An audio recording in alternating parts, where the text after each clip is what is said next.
Hello crafty friends, I'm Lynn from Studio Cato and I'm so glad you're joining me again today.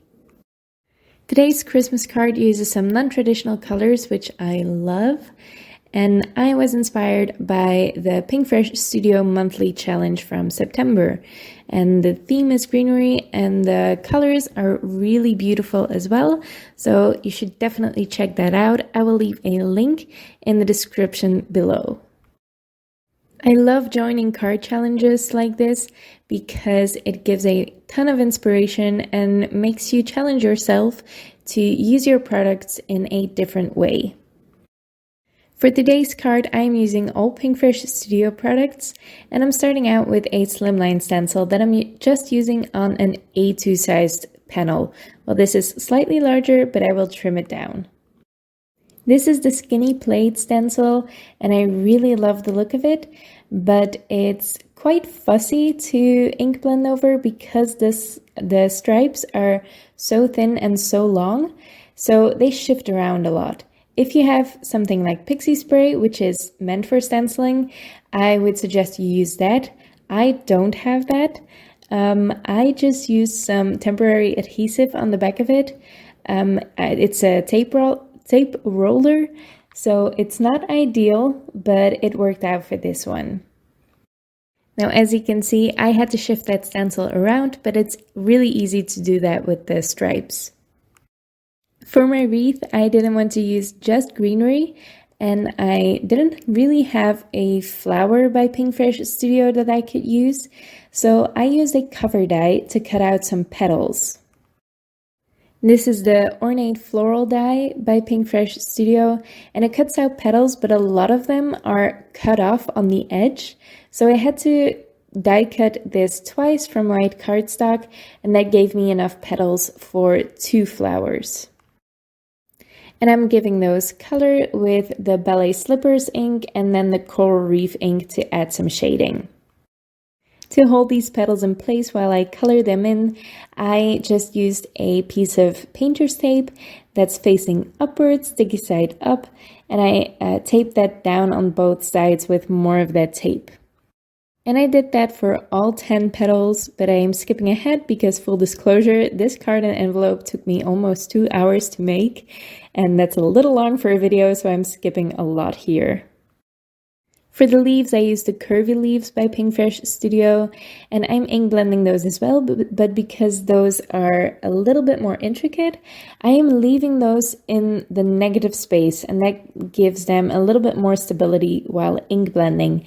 I have taped them in place on the back with more of that painter's tape, and I did that for a bunch of leaves, but again, skipping ahead here, I figured out the placement for my sentiment by putting that die in place already, but I'm going to remove that because I will do some heat embossing for my sentiment. And the sentiment is also from a Pinkfresh Studio stamp set. I am not entirely sure what it's called, but I will list it in the description below. I did do some stamp surgery on this sentiment. I think the original says sending love and hugs, but it's a better fit when the sending is just not there, so I cut that off. And I'm embossing that in Wow Metallic Copper Embossing Powder.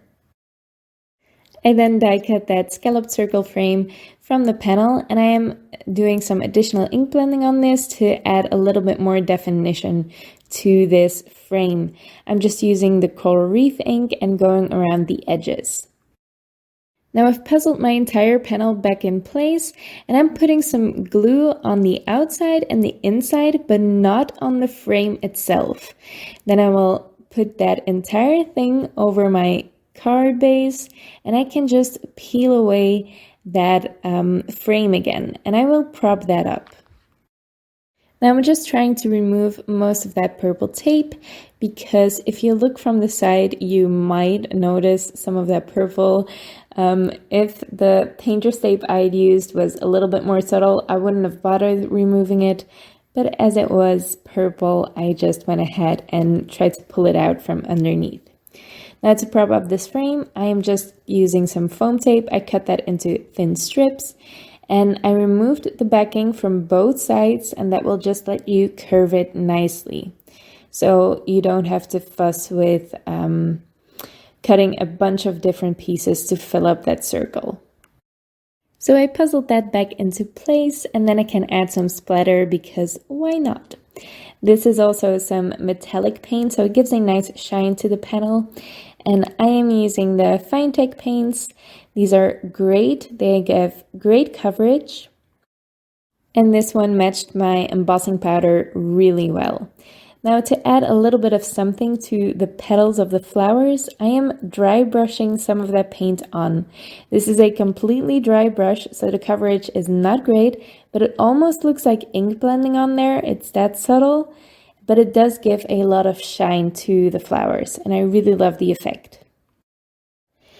Now I am just piecing together the wreath. I have all of my leaves here and all of my petals ready.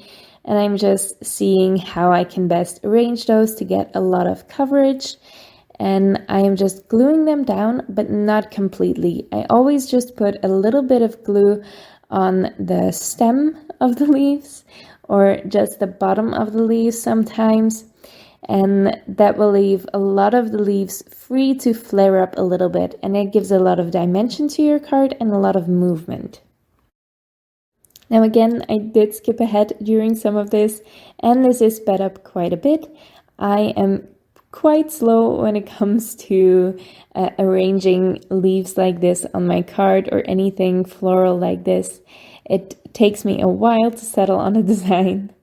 And as you can see with flower, I shift things around a lot. And that's why I put these flowers together off screen. And to the side of my card, I just put the petals together with some painter's tape again. Then when I was happy with how they were arranged into a flower shape, I put some foam tape on the back, and then I can adhere all the petals at once on my card. Now for the center of these flowers, I am just using some gems by Pinkfresh Studio to fill those in because they do leave a little bit of a gap. Now I had some trouble with these gems today. These gems by Pinkfresh Studio are a little bit concave on the bottom, so they're not the easiest thing to glue down. Now, usually that's not really an issue. You just put a little bit more glue down and you're fine.